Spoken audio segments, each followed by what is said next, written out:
সকালবেলা ঘুম থেকে উঠে সবার প্রথমে আমি রুমের দরজা জানলাগুলো খুলে দিই, যাতে একটু আলোটা রুমের মধ্যে আসে। রাতে বেশ ভালোই ঠান্ডা হাওয়া দেয়, তাই রাতে শোয়ার আগে সব জানলা দরজা বন্ধ করে দিই।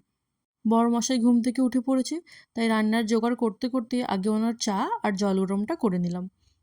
ওর চা জল গরম খেতে খেতে চান করতে করতে যা সময় লাগবে তাতে আমার রান্না বান্না সব কমপ্লিট হয়ে যাবে। চান করে পুজো করে টিফিন করতে বসে গেছে, এরপরে অফিসের জন্য বেরোবে। কেমন হয়েছে খেতে বলো? সত্যি তো? খারাপ বলার অপশন তো আর নেই, তাই ভালোই বলতে হবে। আর আমি টিফিনটাও বসে বসে রেডি করে ফেললাম। এবার ও বেরিয়ে যাবে, তারপর আমি এক এক করে আমার বাড়ির কাজ সারবো। সকালবেলা উঠে আগে প্রথমে ওর টিফিনটাই রেডি করি, তারপরে বাকি কাজগুলো শুরু করি। সারাদিন তো সময়ই সময়, কিন্তু সবার প্রথমে আমি করব ব্রেকফাস্ট, কারণ আমার খুব খিদে পেয়ে গেছে। ব্রেকফাস্টে আমি খাবো এই চানার তরকারিটা আর চা। এক এক করে রুমগুলো পরিষ্কার করে নেবো। রোজ আমি ঘর মুছি না, কারণ আমরা দুজনে থাকি, ঘর রোজ মোছার প্রয়োজনও হয় না। কিন্তু আজকে ভাবলাম বৃহস্পতিবারও আছে, তাই ঘরদর একটু ভালো করে আজকে মুছিয়ে নেবো। সব থেকে বেশি আমার সময় লাগে এই রান্নাঘরটাকে ঠিকঠাক করতে।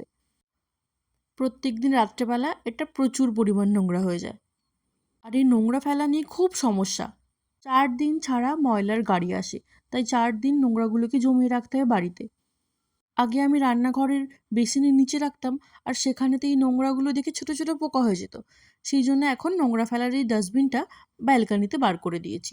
কিন্তু বৃষ্টির ভয়ে রাত্রেবেলা আবার ভেতরে ঢুকিয়ে রাখি, আবার সকাল থেকে বাইরেই বার করে দিই, কারণ বৃষ্টি হলে আবার দেখবো জল জমে গেছে। এবার পুরো ঘরটাই তো একদম ঠিকঠাকভাবে গোছানো হয়ে গেছে, এবার শুধু আমি ঘরটা একটু ভালো করে মুছে নেবো। মোছা হয়ে গেলেই ব্যাস, আজকের মতো ঘরের কাজ সব শেষ। একদম চান টান করে প্রথমে বসে গেছি স্কিন কেয়ার করতে। আমি বাথরুম থেকে বেরিয়ে সবার প্রথমে স্কিন কেয়ার করি। যদি এই সময় না করি তাহলে আর আমার সারাদিনেও করা হবে না। যেই দিনই আমি চান করে বেরিয়ে স্কিন কেয়ার করি না, সেই দিন সারাদিনে আর কিছুই স্কিন কেয়ার করা হয় না। আর এখন আমি সানস্ক্রিনটা বাড়ির ভেতরে থাকলেও লাগাই। আগে শুধু বাইরে বেরোলেই লাগাতাম, কিন্তু এখন আমি বাড়িতে থাকলেও সানস্ক্রিন ইউজ করি, আর বাড়ির বাইরে বেরোলে তার বলতে নেই, ইউজ তো করবই। আর এবার বাস একটু লিপ বাম, বাস আমার স্কিন কেয়ার একদম কমপ্লিট। চান করার সময়ই অনেকগুলো জামা কাপড় ছিল, সেগুলো কেচে নিলাম। সেগুলোই এবার এক এক করে মেলে দিচ্ছি। ছাদে আমার যেতে ইচ্ছে করে না, তাই ব্যালকানিতেই কোনো রকমে সবগুলো মেলে দিই। তারপরে একটু পুজো সেরে নিলাম। জানি না প্রত্যেকদিন কোথা থেকে দুটো তিনটে মাছি ঘরের মধ্যে ঘোরাফেরা করে, তাই জন্য এইটা একটু দিয়ে দেখি যদি কোনো কাজে দেয়। মাছিগুলো যেন একটু বেরিয়ে যায় আমার রুমটা থেকে, তাতেই আমি একটু শান্তি পাবো।